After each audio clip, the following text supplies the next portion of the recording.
Hello दोस्तों welcome to GK GS zone. GK GS zone में आप सभी का स्वागत है। तो आज हम लोग उपस्थित हुए हैं जो आरआरबी टेक्नीशियन का इस एग्ज़ाम हुआ, ठीक है। तो उसका actually trade wise cut off क्या जाएगा, तो कट ऑफ के साथ में उपस्थित हुए हैं जो लगभग 100% एक्यूरेट कट ऑफ जाने की संभावना है, ठीक है। तो आगे बताएंगे कितना कितना कट ऑफ, और ये zone wise trade wise UR के लिए कितना कट ऑफ जाएगा, ओबीसी के लिए कितना जाएगा, ईडब्ल्यूएस के लिए, एससी एवं एसटी के लिए कट ऑफ अलग अलग आपको बताया जाएगा, ठीक है। तो जैसा कि आपको पता है कि 19 दिसंबर से लेकर के जो पेपर हुआ है 30 दिसंबर तक हुआ था, और कितने शिफ्ट में हुआ था, तो 3 शिफ्ट में हुआ था, ठीक।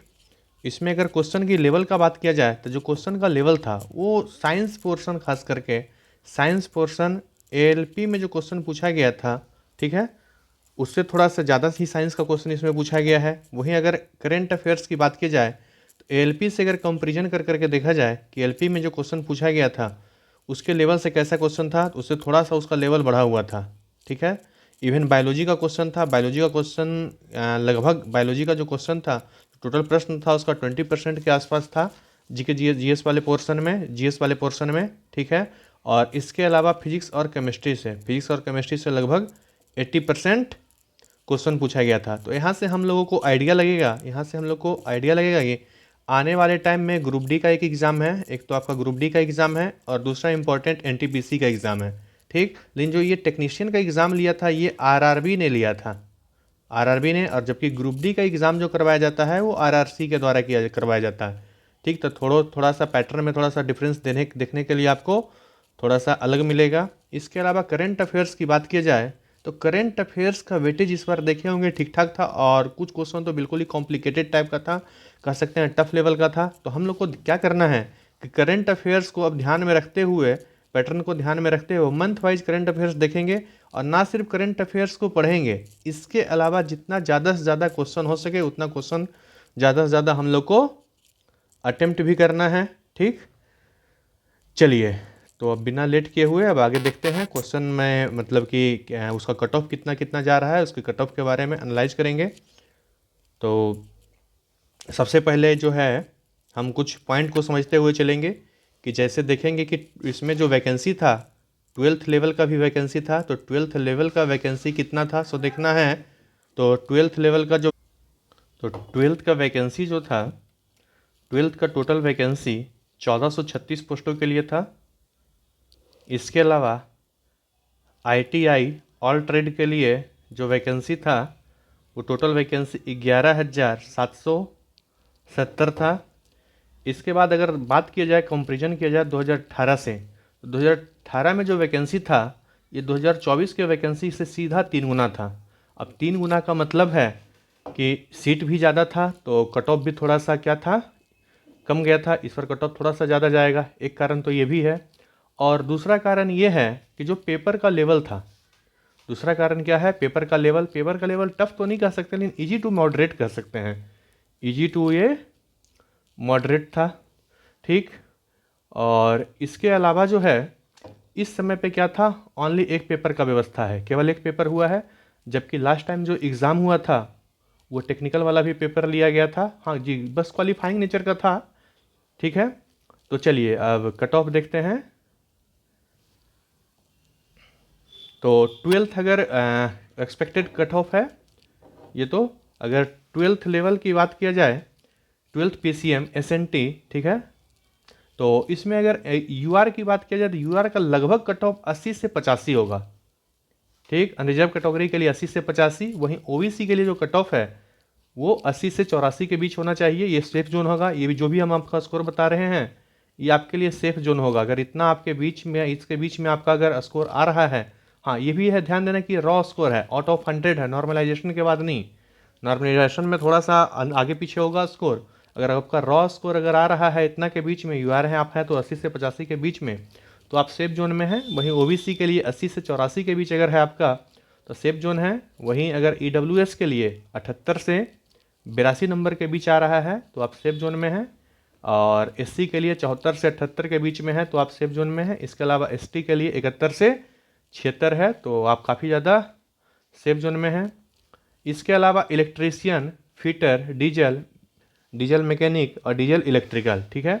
इसके लिए अगर कट ऑफ की बात किया जाए तो अनरिजर्व कैटेगरी के लिए इसका 70 के से 75 के बीच में आप सेफ जोन में रहेंगे। ओबीसी 66 से लेकर के 70 तक। ईडब्ल्यूएस वाले जो हैं, ईडब्ल्यूएस वाले 65 से लेकर के 68 तक।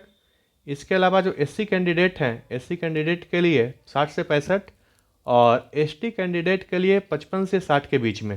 ये 55 के 60 के बीच में जो आपका स्कोर है, ये स्कोर काफ़ी सेफ जोन माना जाएगा।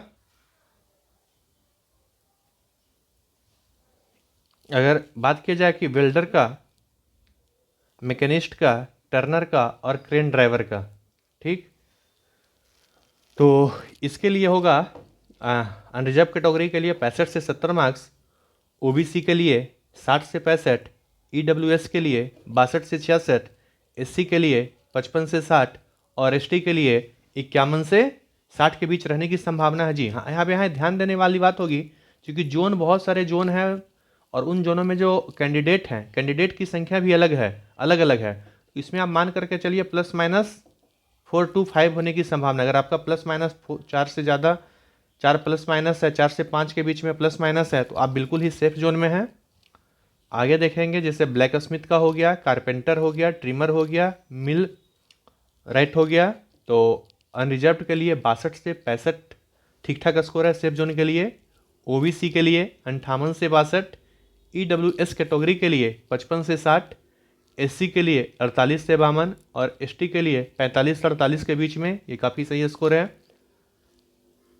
अगर बात किया जाए रिगर, रिवर्टर और पेंटर के लिए, तो ये तीनों पोस्ट जो था, ये केवल 2-3 जोन में ही देखने के लिए आपको मिला होगा, ठीक। तो इसका कट ऑफ जो है अनरिजर्व के लिए 64-67 के बीच होने की संभावना है सेफ जोन के लिए। ओबीसी 56 से लेकर के 62 तक, ईडब्ल्यूएस के लिए 54 से लेकर के 60 तक, वहीं एससी के लिए 46 से लेकर 50 तक और एसटी जो कैंडिडेट हैं वो 42 से लेकर के 45 के बीच में इनका स्कोर है। तो ये काफ़ी सेफ जोन में है। अगर इसके बाद बात किया जाए कैरेज एंड वैगन, जिसे हम CNW भी बोलते हैं, फिटर, इसके अलावा ब्रिज, फिटर एंड वेल्डर के लिए जो अनरिजर्व कैटेगरी के लिए कट ऑफ है वो 64 से 68 के बीच में। ओबीसी का 58 से 62 के बीच में, ईडब्ल्यूएस 54 से 56 के बीच में, एससी के लिए 45 से 50 के बीच में, एसटी के लिए 41 से 43 के बीच में स्कोर होने की संभावना है, ठीक। आपको वीडियो को एक बार लाइक करते हुए चलिएगा, जिन्होंने चैनल सब्सक्राइब नहीं किया होगा और चैनल भी सब्सक्राइब करते हुए चलेंगे, क्योंकि ये जो हमारा चैनल है ये खास करके रेलवे वगैरह एग्ज़ाम के लिए बहुत ही ज़्यादा फोकस्ड है, जिससे कि आने वाले समय में आपको कोई भी नोटिफिकेशन हो, कोई भी एग्ज़ाम आने वाला हो, क्वेश्चन का लेवल क्या होता है, किस प्रकार का पैटर्न क्या रहता है, किस प्रकार का क्वेश्चन पूछा जाता है, सब्जेक्ट वाइज वेटेज क्या है, इन सभी चीज़ों को अच्छे से डिस्कशन करवाया जाता है, ठीक ना, बताया जाता है। तो आप लोग चैनल को सब्सक्राइब करते हुए चलेंगे। ट्रैक मशीन में जो है फिटर, इलेक्ट्रिकल और डीजल के लिए, इसमें जो कट ऑफ जाने की संभावना है अनरिजर्व्ड के लिए 68 से 72 है, वहीं ओबीसी के लिए 64 से 68 रहने के बीच है संभावना है। ईडब्ल्यूएस के लिए 62 से 66 के बीच और एससी के लिए 55 से 58 नंबर आपके लिए सेफ होगा और एसटी के लिए 45 से 50 नंबर आपके लिए काफ़ी ज़्यादा सेफ है। तो इस प्रकार से जितने भी ट्रेड थे, हमने ट्रेड का एक्सपेक्टेड जो है कट ऑफ आप लोग के समझ में डिस्कस किया है। 2 पॉइंट ध्यान में रखेंगे कि पहला पॉइंट है कि चूंकि जोन वाइज वैकेंसी अलग अलग था और जोन वाइज कैंडिडेट भी अलग अलग थे, तो उसमें +- 4 to 5 के बीच में आगे पीछे होने की संभावना है, ठीक। और दूसरा पॉइंट ये है कि जैसे नॉर्मलाइजेशन नॉर्मलाइजेशन के अनुसार क्या होगा कि चूंकि 20 तारीख और 23 तारीख के जो शिफ्ट का थोड़ा क्वेश्चन पेपर था, 20 और 23 का शिफ्ट का जो क्वेश्चन पेपर था, उनका अगर कंपेरिजन किया जाए अन्य दिनों के एग्जाम के तुलना में, तो थोड़ा सा क्वेश्चन क्या था, टफ था, थोड़ा सा टफ था। तो उनको नॉर्मलाइजेशन में जिनका भी पेपर 20 एवं 23 तारीख को है, उनको थोड़ा सा फ़ायदा मिलेगा नॉर्मलाइजेशन का। किनको फ़ायदा मिलने की संभावना है 20 और 23 तारीख के, जिनका भी पेपर हुआ है उनका फ़ायदा मिलने की बिल्कुल ही संभावना है। और बाकी ध्यान दिए होंगे कि अब रेलवे वाले एग्जाम में करंट अफेयर्स का वेटेज अच्छा खासा है, तो करंट अफेयर्स के वेटेज के अच्छा खासा है, तो आप नहीं कहते हैं कि डेली आप न्यूज़पेपर पढ़े, डेली करंट निकालिए, लेकिन बहुत सारे मैगजीन आते हैं, मंथली मैगजीन आते हैं, अर्ली मैगजीन आते हैं, ठीक है। तो उन मैगजीन को ध्यान में रखते हुए कम से कम मंथली वाइज आप लोग कवर करते हुए चलेंगे। मंथली वाइज कवर तो करेंगे ही, साथ ही साथ जितना अधिक से अधिक क्वेश्चन का प्रैक्टिस हो सके, साथ ही जितना ज़्यादा से ज़्यादा क्वेश्चन का प्रैक्टिस हो सके उन क्वेश्चन को प्रैक्टिस करते हुए चलेंगे। चलिए पुनः मिलते हैं नेक्स्ट वीडियो के साथ में, तब तक जय हिंद जय भारत। चैनल को जरूर सब्सक्राइब करके रखेंगे जिससे सही समय पे आपके पास नोटिफिकेशन आ सके।